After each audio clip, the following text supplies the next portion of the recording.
Hello, everyone. This is Tom Fox, and I'd like to welcome you to the Daily Compliance News. The Daily Compliance News is an offering of the Compliance Podcast Network. October 14, 2019, the Dodgy Deals edition.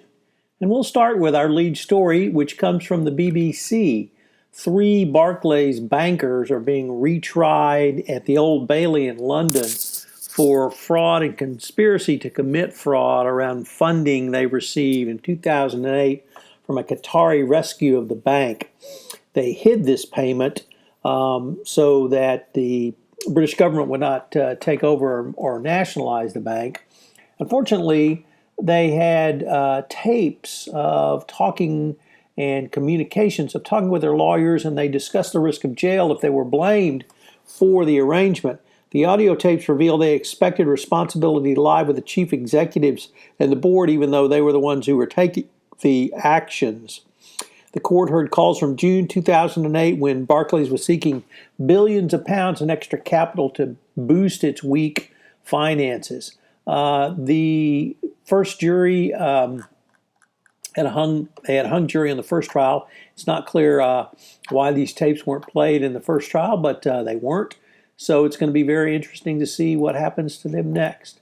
Next up, a pretty sordid story coming out of the Los Angeles Dodgers baseball club. In July, a pitcher, Tyler Skaggs, died of a drug overdose while on a road trip with the Dodgers. Well, it turned out that not only was he a drug addict, he was being fed his drugs by a public relations executive with the team.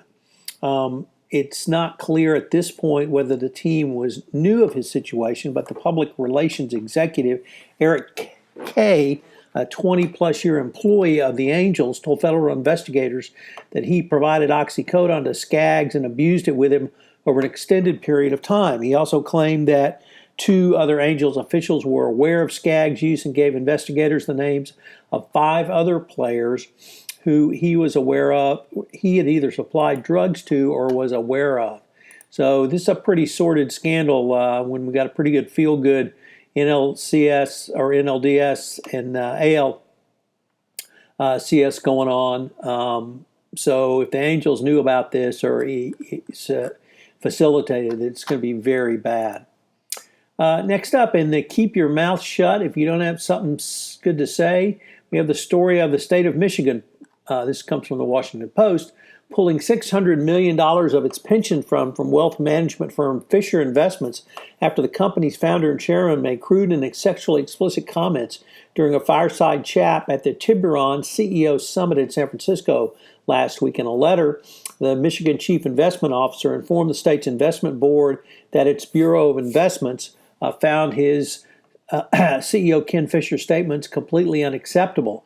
In a keynote, Fisher spoke of doing acid and belief that charities were immoral. He also made crude comments about genitalia and mentioned Jeffrey Epstein. So, if you don't have something intelligent to say, maybe you should just keep your mouth shut, department. Mother's advice was pretty good on that. And finally, from the Financial Times in London, there's been a very big natural gas find offshore Mozambique. And a recent poll finds that the company fears the resource curse of this huge find.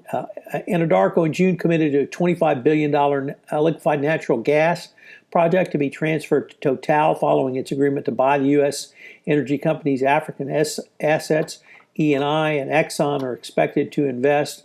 Of course, the resource curse is that African countries that are resource rich don't see that money go to its citizens. It's stolen directly by government officials or criminals. There's lots of bribery and corruption alleged to take money away. And of course, you have ruling families who stay in power for multiple years and literally destroy a country around its natural resources. So Mozambique is aware of this. The Daily Compliance News is a production of the Compliance Podcast Network.